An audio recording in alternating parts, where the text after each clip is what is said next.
All right, let's go. Well, welcome everyone. Please forgive me. This is my first time on a webcam and on a webinar, so I'm not really used to doing this. I'm used to having real life people in front of me, but well, I'm just gonna go. Thanks for all the good wishes and the good lucks. If there's anybody from my own audience, from Twitter or from gamingandbranding.com, welcome. I hope you enjoy my blog and my book. But I'm not going to talk about games today. I would like to talk about how I got here in the past 3 years, how I evolved kind of from getting fired to becoming a game consultant in the end, which I am right now, I guess. So just a brief history for the people that don't know who I am and what I've done. I studied technische bedrijfskunde in the old days, which is probably translated called industrial communication and information management. And my first job was to get stuff like this in wholesale and retail to get it sold. And this is one of my favorite games, Unreal Tournament, which I played when I was still in school, or well, shortly after when I finished studying. And I was a product manager for Atari. At first the company was called Infogram, but they thought it was a shitty name, and as soon as they bought Hasbro Interactive, they bought the game Atari, so they could then publish games like Unreal Tournament 2004 with a new brand, namely Atari.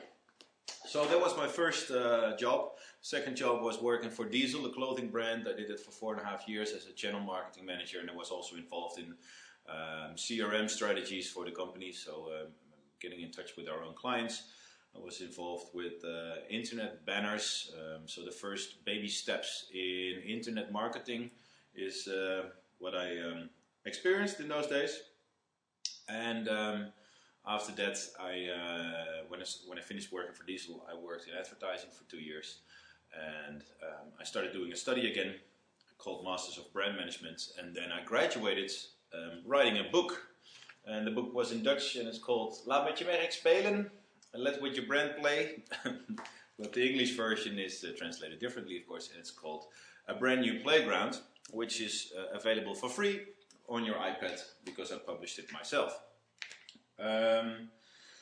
So, how did I become self-employed, so to say? Well, after I got fired from the advertising industry because it didn't go too well in 2009, I decided to write the book, and the first thing I started with actually trying to graduate was I started a blog, and it's called gamingandbranding.com, and I used the Google Blogspot because Blogspot is a free service by Google, as all stuff from Google is free because advertising is their primary business model. And I wanted to look like some area to keep all the information that I needed, all the information I needed to write my book. So I started blogging, and what I found out when I was blogging was that, of course, I could log all my postings to LinkedIn. You probably all know LinkedIn, and if you make a group in LinkedIn, you can make a group called, whatever you like. For me, it was gaming and branding in the beginning, but later, when I started my own company, I called it Brand New Game. So I have a group of about 200 people, and they get automated newsletters from me now with the latest posts from my blog. So it's good to connect those two. Eventually, I think in 2010, Twitter came available, and I use Twitter, of course, to promote myself, easy as it is. And what I do is, on the iPad, I read a lot of Flipboard. Flipboard is really a nice tool, which you can use to search for your favorite items. So here you have a brief overview. I hope you can see it. And you can choose like, hey, I want to be updated about tech or Wired or gadget stuff or lifestyle, tech, whatever you want. You can put it in there. And if you read an article and you say, hey, I want to share this with my crowd, you can just push on a share button and then it goes up to Twitter. So the way I use Twitter is purely for business, or at least for people who want to read more about gaming and want to read more about new media and stuff like that. And I don't actually have to write any stuff. I just send to Twitter whatever I'm reading, whether it's an interesting article or some research done by a company. I just post it. I also use for that either Twit that, which is a really helpful tool. It's just Twit that, and you can put it in your browser. And if you read on a certain website a certain article, you can just post it without even having to write anything. You can just there's a pull down menu and it says reading on, or curious about, or whatever, and you can customize it yourself even, and then you can update it. I see right now there's a link that doesn't seem to be working. Well, that's probably because I've been hacked recently, so welcome to the digital era. And my website will be totally renewed this year because I'm putting together my blog, my book, etc. So if you have any specific questions, just let me know. And because I think brandnewgame.nl/inhoud, which means content, it's probably it's not the most interesting part anyway. So, but send me any specific questions otherwise. There's a bit of a delay, I heard, in the postings and what you guys are seeing on the screen, so bear with me if I don't respond right away. And you say, no, it's okay, I think it's the link via how to. Okay, well, cool. So it's not my mistake this time, but I've still been hacked, and I know that one part of my website still doesn't work, so.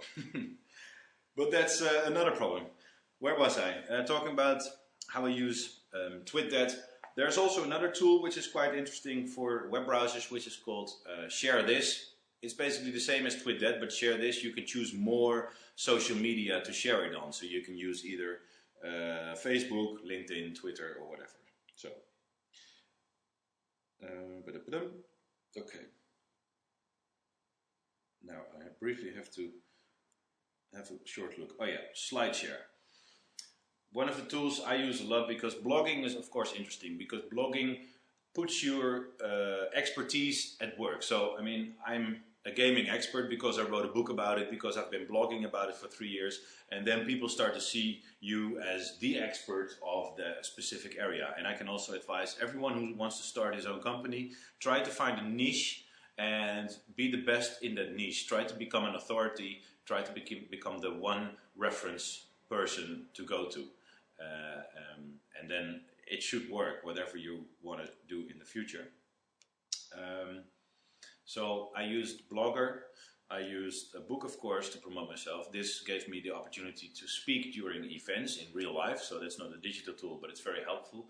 And in the beginning, of course, I did all these talks for free, but eventually, after a year time, I could even ask people money for just talking about my passion, which is gaming, of course. And I totally forgot to show you my new iPhone. No, of course, I was kidding. This is the Game Boy, the first Game Boy ever.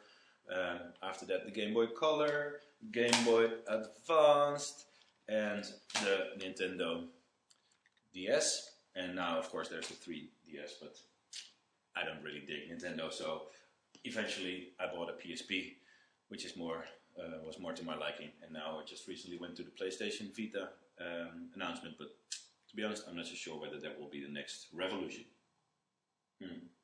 So, I talked about that, talking about the authority, and talking about passion, because gaming really is and has always been my passion. I also love cooking and stuff like that, but gaming is by far most the thing I like most. So I also made a lot of presentations. After I wrote my book, I gave a lot of presentations during real life events. So if you make a presentation, why not share it? Why share it only with the audience that you have the presentation for? Why not share it with the whole world? And so if you go to my blog, gamingandbranding.com, you will see on the right hand side of the blog, you can see a bar saying SlideShare. And SlideShare is a tool that everyone can use. It's slideshare.net. and you can upload all your presentations. So it's a bit like YouTube, but instead of uploading films, you upload presentations. That works really well because you still get a lot of eyeballs and people see what you are talking about. And I mean, the internet is timeless. So if you put something up there 3 years ago, people are still finding it today and reading it today. And that's also a good thing about blogging, is the fact that Google tends to find blogs far more easy than other websites. So Flash was of course a killer for being found. And blogging is good because every time I use the word games or gamification or serious gaming or whatever game related word, then Google tags it and says, okay, this person or this web address is constantly talking about this subject, so it must be up there high in the search criteria. I'm also lucky because there's only one Bart Hufen in the world, so if you type my name, I'm the only one you will find. So that's a lucky thing, but still, search engine optimization starts with blogging and starts with tagging and making sure that you write consistently about the same topic over and over again and making sure that you become the expert in that level. So I talked about SlideShare Blogger. Of course, there's YouTube. You can start your own channel in YouTube. It's also for free. So most of the time, what I do, if I made a presentation, for instance, for SlideShare, then I use Picasa. Picasa is also a free program. It's from Google. And Picasa entitles you very easily to make a film from your presentation. Now, I also make music, so for me it's easy to put some nice house music underneath your presentation, because also then it's right free, so you can't just put a Coldplay song under your presentation or stuff like that, so be aware. But of course you can also make movies with Picasa without any music underneath it, or you could decide to talk about your presentation and to make your own presentation with SlideShare. Of course, you can also say, I don't want to put my presentation in a movie, but I want to make a movie about myself, or I want to present in front of the camera. But I guess 2 years ago it wasn't that common to do that. Maybe in the future it will be normal to have your own TED Talks at home. I mean, why not? And we could put a little logo in the corner and or put it on your walls, whatever, and then you can present and make your own TED Talk about it. So, just another idea. If there's any questions, please let me know, because I don't see that many questions as of yet. But maybe I'm being quite clear so far. Let me quickly check if I've mentioned all the tools I wanted to mention, because I think I also put them here. Yep. Have a quick look. So, Molblock, yeah, that's something I would like to share with you as well. What I started doing, basically when I started doing research from a book, I started my own blog, but I also asked if I could write for an existing blog, because an existing blog already has a lot of users, so you can already make a name for yourself digitally through their network, because Molblock, for instance, is a Dutch marketing online weblog from Tijdschrift voor Marketing. I think I have a copy lying here. I never read physical stuff, but here you go. That's the way it looks. But then, yeah, so I also wrote, I'm still writing a little bit for their blog, and the advantage is that 20,000 people see that weekly, and I still don't have 20,000 people on my blog, but the last year I had 8,000 in total, so it's a start, and the first year it was 3,000, so it's growing. And I think that's something that also people that start their own business need to make sure that they have patience, because yeah, you know, success stories are there are a lot of success stories in the world, but the guys that made Angry Birds made 20 games before they made Angry Birds, and those 20 games didn't blow up in their face like Angry Birds did. So you can never expect instant success. You have to grow.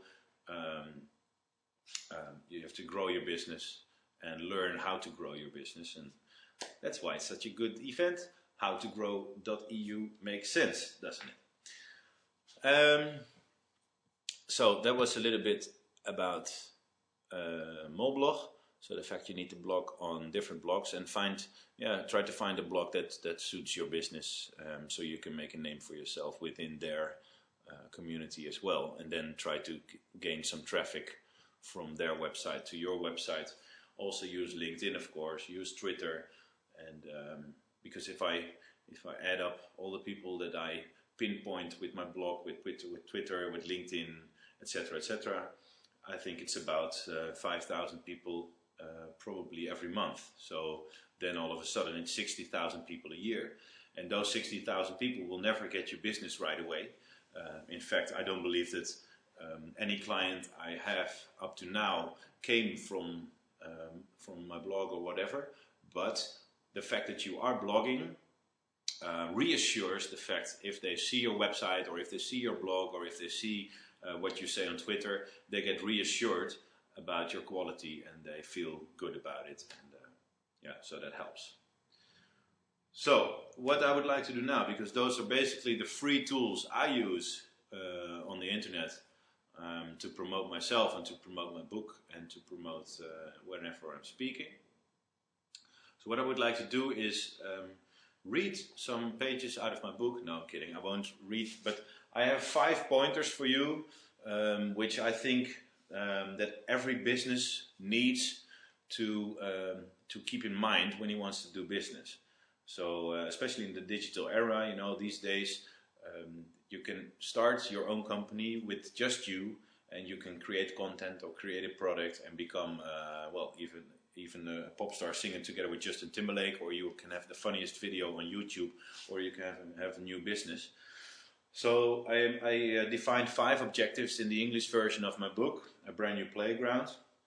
And the first one is be real.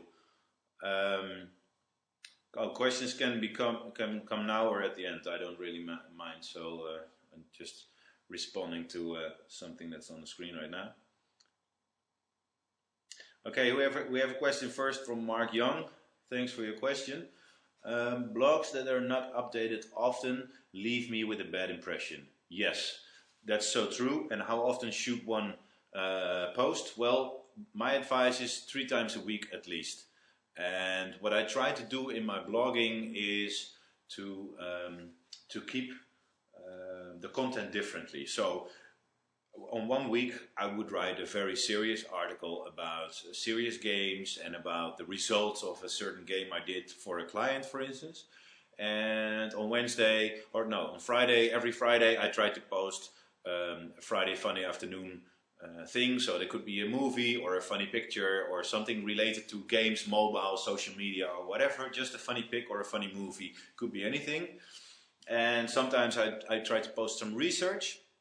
So it all depends. And actually my secret is probably that I don't create all the content myself. There's a lot of content out there anyway. And what I tried to do was to get my email address on some mailing lists. So PlayStation sends me their press announcements every week or every month. They have something new to tell us. But you can also check websites like Ad Age or Mashable or websites that, for me are interesting, and they talk about either gaming or social media or digital stuff that I find interesting. So you get all those newsletters in your email box, and then whatever you find interesting, you can either write your own article about their article, or you can post it directly and mention their name, of course, and have a link in your post to their website. So that's the way I do it, and I think it's well appreciated up to now. So if you have any other questions, I see some question. We recently had a regional game expo here in East Kent in UK. Thank you for sharing.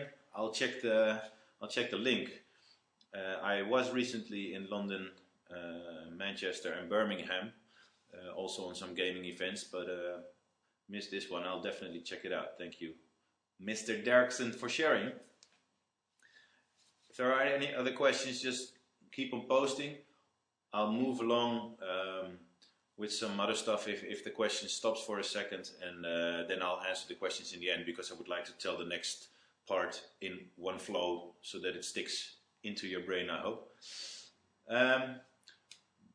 Thanks, Mark, for letting me know that the answer was okay.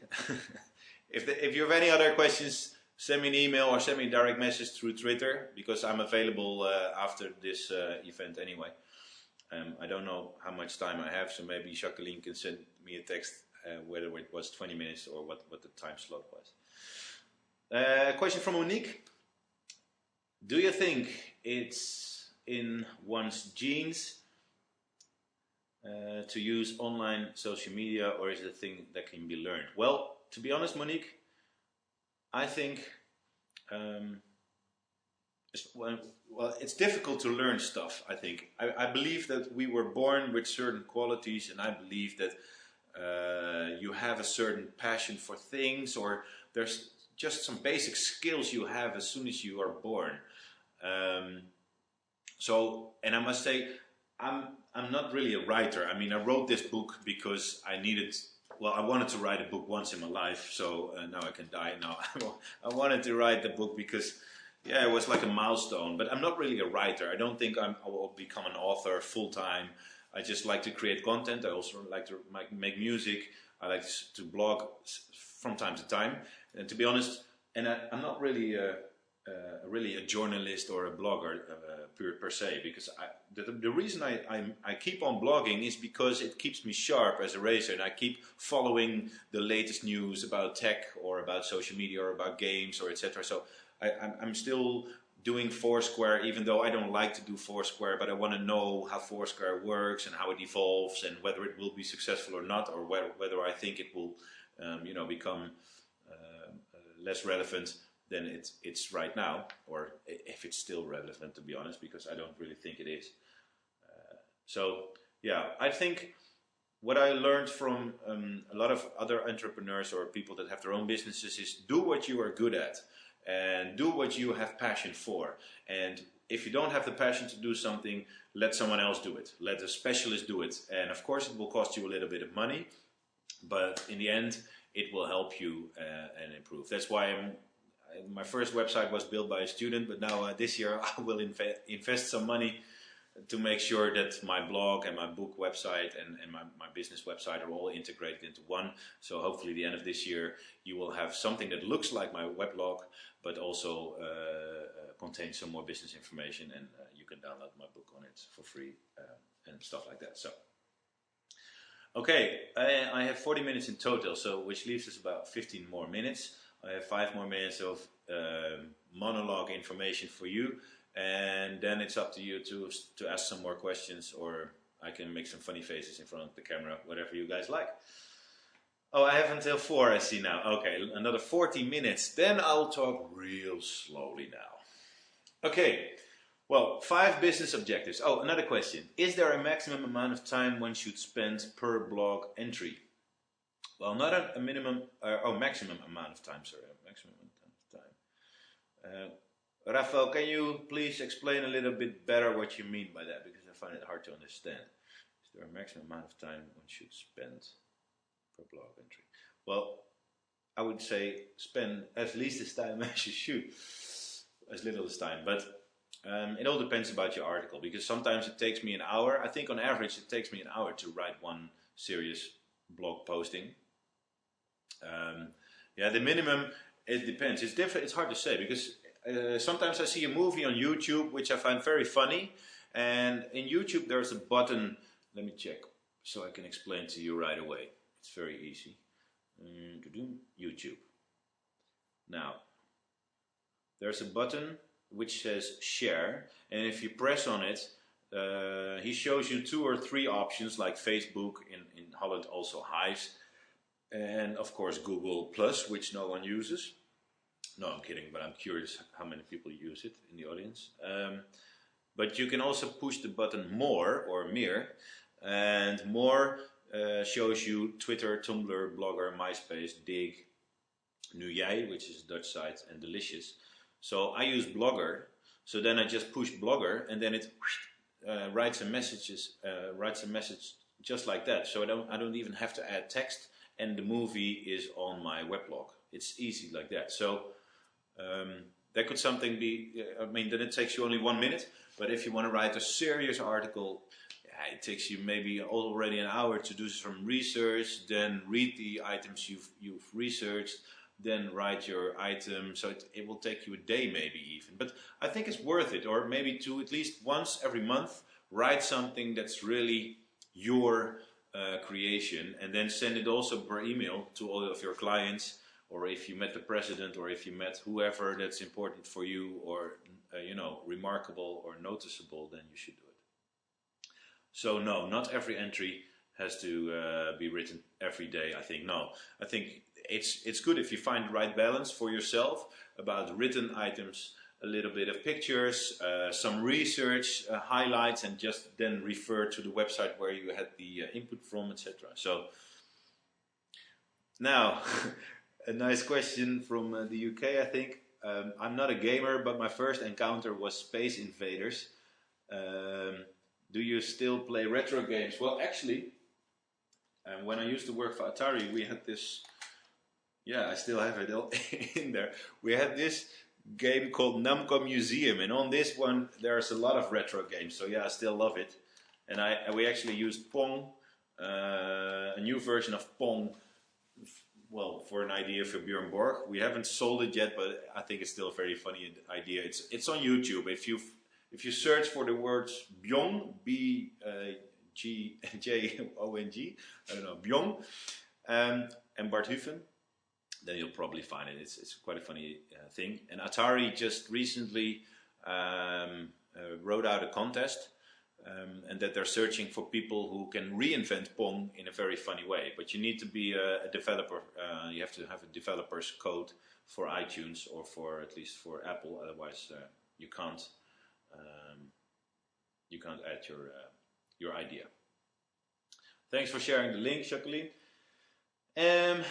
I don't use Google Plus because it has nothing more to add than we already have got. Well, I agree with Tim in a long way, because the only thing that the Google Plus does nicely, I think, is the fact that it has circles. So you can say, okay, this is my inner circle of friends, this is my circle of acquaintances, this is a circle of business relations. So you can, but I think it's getting really complicated that way. And the way I do it, Facebook up to now has been my only private digital environment or community. So I make my personal jokes on Facebook, and I used to have it really closed so no one else could see it, not clients or anyone else.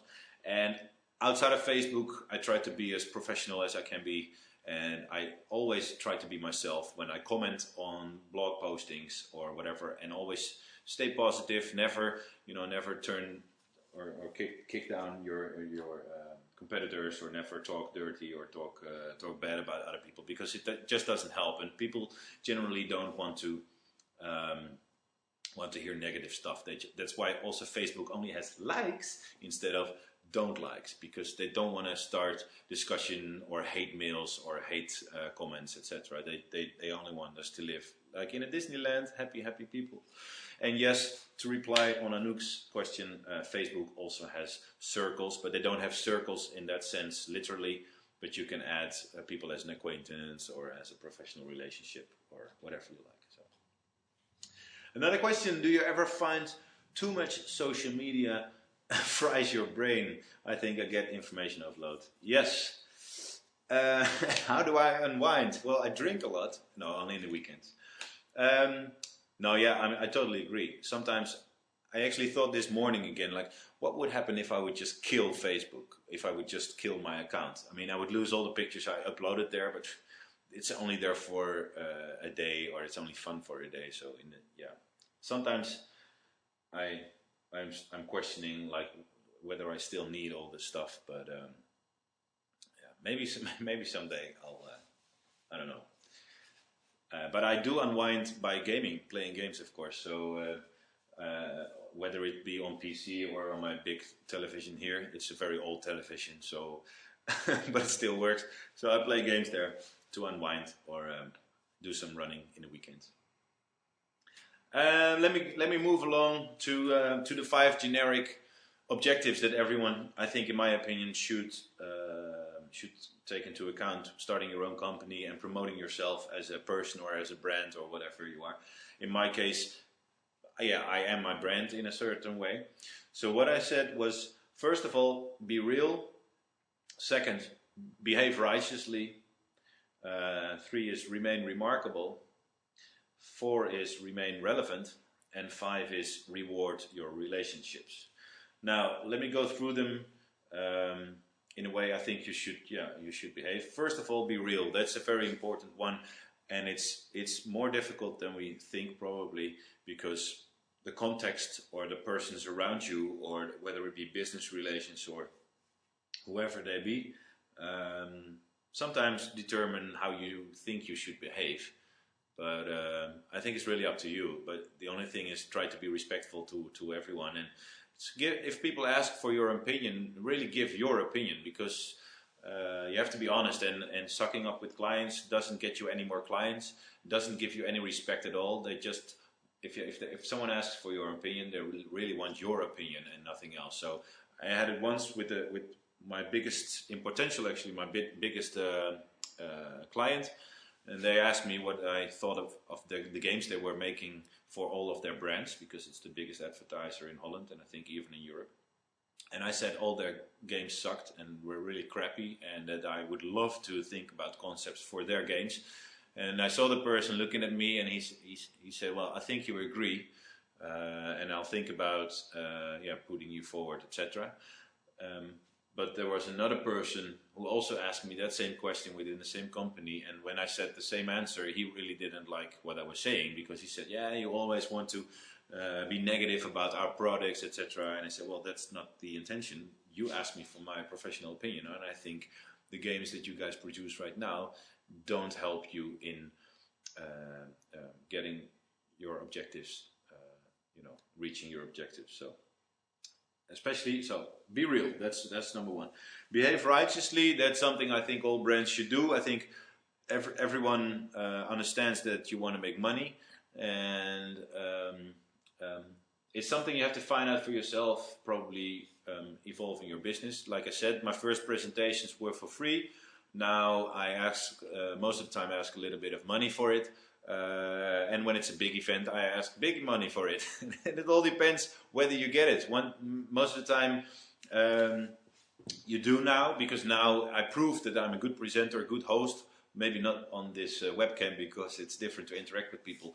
But in audiences, the feedback is fairly well. And recently I was voted for the best presenter of that event. So that gives you good feedback. So if you deliver quality, you can ask a price that matches quality or equals quality in a sense. And quality is something that you should always strive for. So also when I think about concepts, or when I do a consulting job, I always calculate enough hours. I think that my hourly rate is not that high, but I like to make a lot of hours to make sure that I have the right answer for the question that the client has. So behave righteously means especially asking for a fair price, and don't overprice yourself, but also don't underprice yourself. You have to find the right balance. See what's normal in your market, see what's normal for your product. I mean, Apple can still sell MacBooks for €1,000, and some other brands can't, because they just don't look that slick, or they're not 100% metal, or the design or the software doesn't work that well, whatever. Then the third one, remain remarkable. That's probably one of the hardest things to do, especially for fixed products. If you sell, butter, or if you sell water, how do you remain relevant? Well, most of the time through innovation, and innovation should always be based on consumer insights. So if you know what your clients want, then you can adjust your product to what they want. And sometimes they don't yet know, but maybe you can predict where the future is going. In my case, I can say that when I wrote my book, it was mostly about advertising and ad for games and stuff like that. So I really thought that would become mass market this year, or last year, or the year before. But in fact, it didn't, to be honest. Ad for gaming is still a very tiny market, or it's a big market, but the budgets are tiny. And for me, there wasn't really a lot of room in that market space. So what I invented was I had to evolve to maybe, well, what I am right now, more like a game consultant kind of person who helps big companies with big questions about how they can use games as a tool to do anything. So not just add for games, but a tool to train their staff, a tool for change management, a tool to help their company and employers become more aware of compliance, which are all topics I didn't describe in my book and I wasn't fully aware of in the beginning, but now I'm sure that mostly probably my target group is H&R managers, so human resources, instead of marketing managers. And my book was written for marketing managers, but now I feel I have to go and move more into consultancy jobs and helping companies to develop a vision. So remaining remarkable is also looking for the right product market combination for your business. So remaining relevant. Oh, sorry, that was remaining relevant. Remaining remarkable is also difficult because it means that you have to be better every time you perform. And in my case, it means that every presentation I have has to be funky fresh, has to be interesting for people. And yeah, I mean, you have to adjust your slides to your audience every time you give a presentation. Also, because if someone saw my presentation last year and he comes again this year, then it has to be different, of course, than last year. So that's something you have to think about. I'll get back to you, Tim, in a minute. So that's about remaining remarkable, and also, yeah, it means innovate. It means to keep surprising your clients with services or with cool stuff. Or what I also do to my clients is to send them an email from time to time, and literally sometimes I do a big email to everyone, which is not personal, of course, and probably everyone deletes right away. But what I also do, which really works, is send an email with a news item I read from time to time to a specific person. So recently I sent an email about a bank in the US to one of my contacts, and she is American and she works at the bank. And in fact, she sent me an email back saying, "Hey Bart, we didn't speak for long because I spoke with her, I think, a year ago." And she said, "I've been thinking about you in gamification the past 2 weeks, so maybe it's good to make an appointment again." And that's something that, that's a contact I met more than a year ago, probably, through just cold calling. And well, maybe this time I can make a proposal for them, and maybe we can do business in the future. So that would be really interesting. So try to be relevant and remarkable for your clients sometimes. One more, reward relationships. That's something you need to do probably not only to your clients, but also to your partners or suppliers or whatever. I think if you have a continuous dialogue with all the people you work with, whether it be clients or partners or suppliers, you keep aware of what they're looking for or what new technologies there are, or etc. etc. So the funny thing is I also try to speak with a lot of young people continuously, because the world evolves, but it keeps me sharp and it keeps me involved in, like, okay, what the young people nowadays want, because I'm still young in my mind, but I'm 37 years old, so I don't really remember how it was 20 years ago when I played with this device. For me it was magic in those days, and now the device has gotten a little bit smaller, but still it has a button, well, in my case. Yeah, it's interesting to know how people act upon the iPhone now. Are they like, yeah, iPhone really changed my world, like for me the Nintendo Game Boy did in those days? Because the apps in those days were just cassettes, of course. But that's still a funny comparison, I think. So, oh yeah, this was one last thing I wanted to say, is that right now there was a friend of mine, well, a friend, I didn't even know him, but a friend of a friend in Mexico. He sent me some emails that he saw my blog, and he was really interested about it, and right now he's actually writing articles for me. So his name is Morten Gertsen. If you're watching, Morten, probably not, because I think you're asleep right now. But thanks so much for still writing for my blog, and it's very nice, and I encourage everyone who would like to read or write more about gaming to help me write articles for my blog. This way we stay in touch. Okay, are there already games for companies to discover their own brand identity? Not that I'm aware of, Tim, good question. The problem is with internally focused games is that they don't really get out in the open. So if there are any, I wouldn't know, because most of the time companies don't talk about it. That's the same thing with serious gaming, and loads of times. We've done a game for ABN AMRO, for instance, for a big bank here in Holland, for ABN Particulieren, together with IJsfontein Interactive Media. They're based here in Amsterdam, and IJsfontein built the whole game. They actually made 3 games in the end for their staff to train people from banks how to profile clients better and faster and help them with the best product for their questions. So there are probably more games out there than you and I know of, and maybe this concept exists. I don't think so. I think it's a good idea. So maybe if you want to talk further about it someday over a cup of coffee, let me know.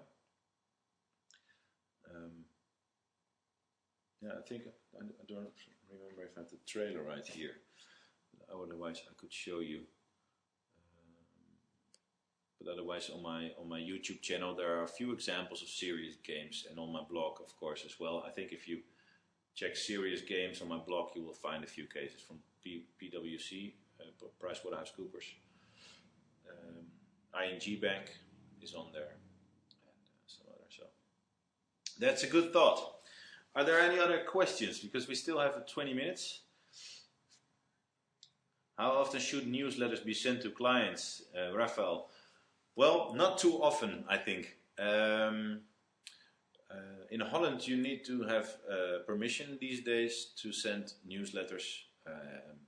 It all depends, by the way, but I think if you send them once every month, it's okay. Once every 3 weeks, maybe, but not more often than that. And to be honest, I think newsletters are not that effective, probably, because what you better could do, like I told you, is send personal emails. If you read an article about something that's about banks and one of your clients works at a bank, send the message to him saying like, hey, I just read this article and I was thinking about you. By the way, how are you doing? How was your weekend? How's your wife? Whatever. But try to, focus on those things. And what I also do in my Outlook or in your, I use my address book. There's a little space with notes, and if I know that one guy has a son who's 3 years old and his name is Charles, I try to put it in there, so when I go on my next appointment I could say, hey, how's your son, or whatever. If there's 1 or 2 relevant things, like if you know that one of your clients loves wine or whatever, try to put it in your address book to remind them as soon as you speak with them. And then they'll be really baffled, like, hey, it's a good thing that you remembered that, but you didn't remember, of course, it was in your thing.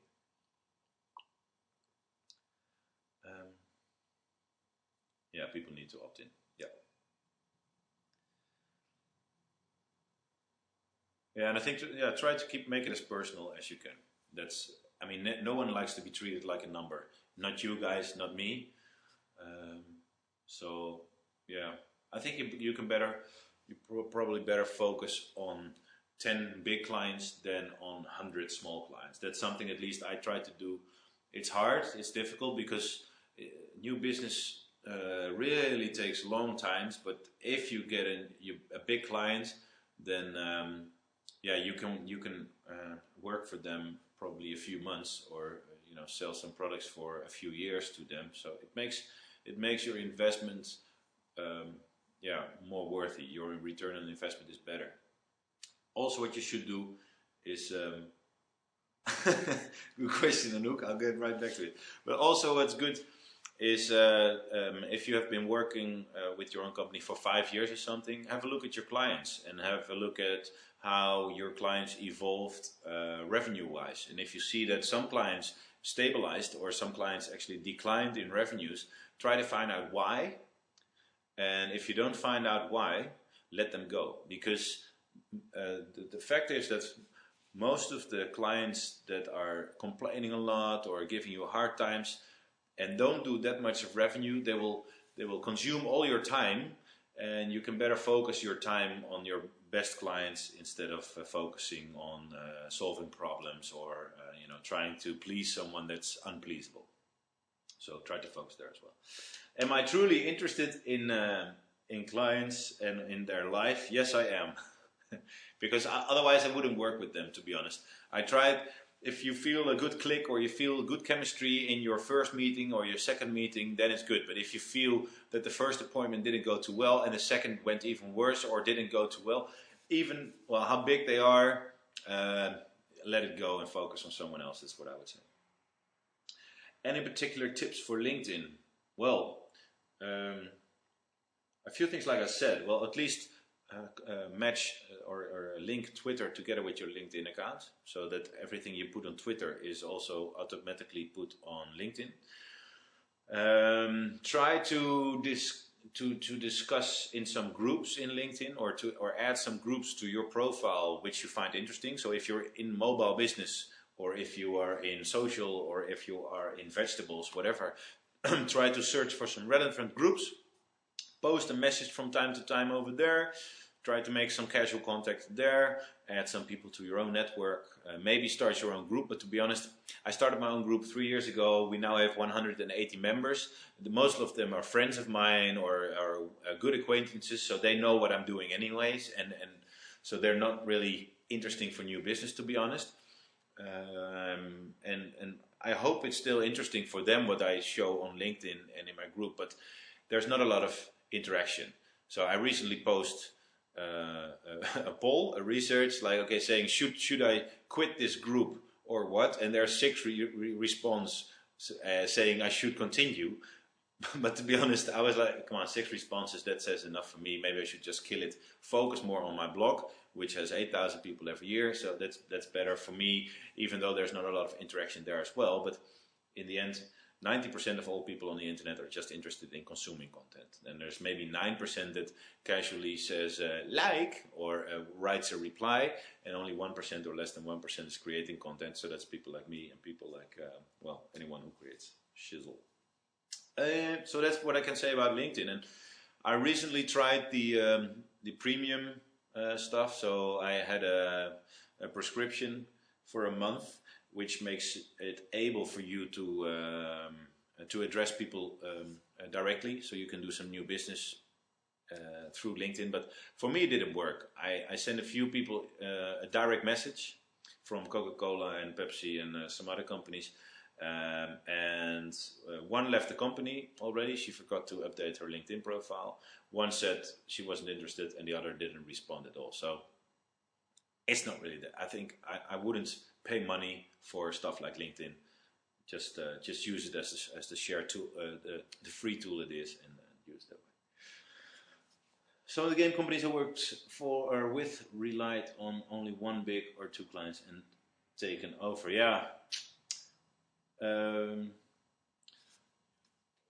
Good question. Yeah, that's something that could happen.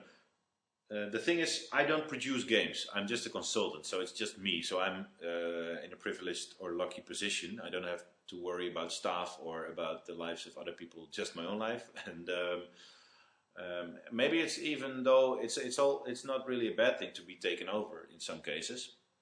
So I don't know exactly what you mean, or that it's just a remark.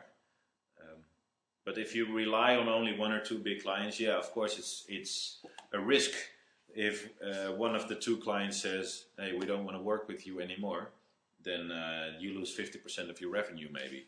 But still, I would say focus at least on big clients and don't focus on many small clients that don't do much turnover. Yeah, I guess so. Yeah, it depends on the business model and your personal aim. That's true. Of course, there's also the Pareto analysis, the 20-80 rule, that you should at least have 20% of your clients to bring in 80% of your revenues. And the other way around is that you have 80 clients that give you 20% of your revenues. It depends. It's difficult to say. But once more, at least keep in mind that you don't spend a lot of time on clients that don't bring you any money. A classic is follow the money, and that's a good thing to do anyway. Also follow the money in the sense that if you look at your own company, see where your money is going. If you're spending a lot of things, a lot of money in advertising, for instance, and you don't feel that it's giving you any new clients, stop doing advertising or stop doing the advertising you did. So, any other questions? We still have 10 minutes. And otherwise I'm going to do crazy voices and crazy dancing, I think. You don't want that. Language, I recommend. Well, to be honest, where you're from, Rafael? That's the first question.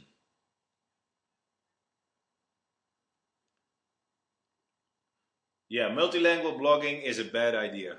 That's definitely. I would like to know where you're from, but I started writing in English because I wanted to have international clients, and I still don't have international clients, to be honest. I am striving for that still.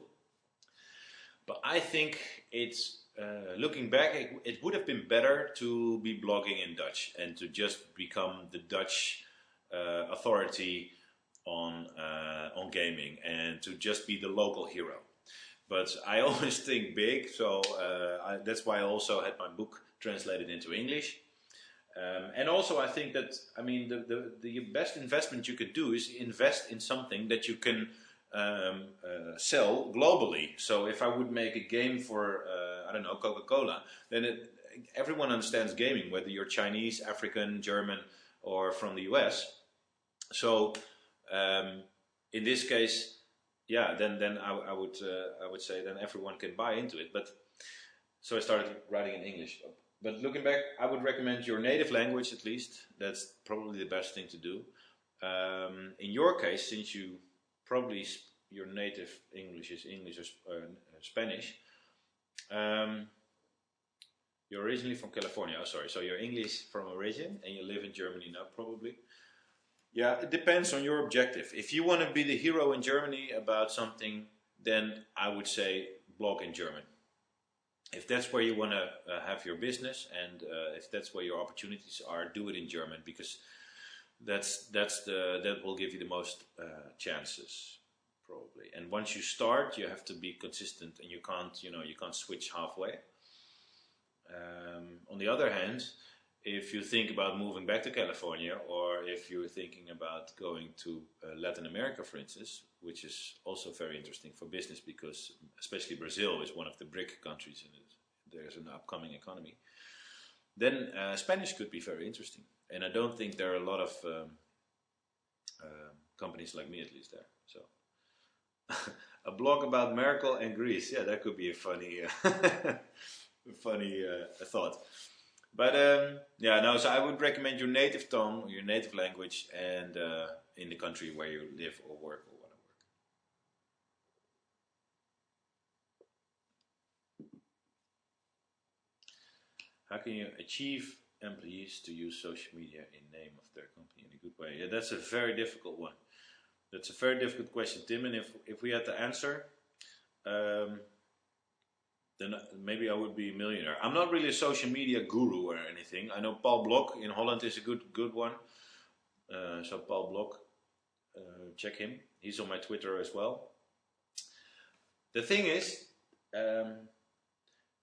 it's not the question how employees should be with social media, because I look at social media as being a party where people are, and you can see what people talk about at your party. So for instance, if people on my party think that I'm an asshole, I will never know, because people will talk around my back. But on social media, they will just say, Bart's an asshole. And then I will know, because I can read it. But it's their opinion, and they're right. And I've probably done some things wrong to give them the image that I'm an asshole. So I think what I would recommend to companies is to have a good culture and to be fair, to be righteous to their people. So that's one of the 5 objectives which I think all companies should strive for, is to be righteous and to be relevant for their staff as well, and to make sure that they have a nice place to work, and so that people won't talk bad about their product or their company. But it's so difficult because if you have 5,000 people working for your company, you can never make sure that 5,000 people are a big fan of your brand or a big fan of your company. So it's very hard. Although I do believe and I do hope that the world will get more transparent and that we will just be able to say everything we like, but not to hurt people, but just to be honest. And I think it's good. Well, I think as a company, you hope that people talk good about your company, or otherwise, well, at least you hope that they don't say say bad things. And if they do, then it's their opinion, which is fine. But you also have, of course, the official spokespersons and the just the employees that can give their opinion. There is a good book about this from Steven van Bellegem. He's a Belgian guy, the Conversation Manager. So. Okay, Mr. Dirksen, you need to go. I see. Thank you for attending. Thank you for your good questions. Be well. Any other questions? We still have 5 minutes.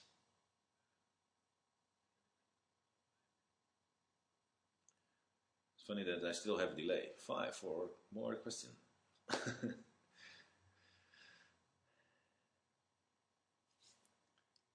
And otherwise, feel free to send me some tweets. You have my addresses on. Bye, Joom.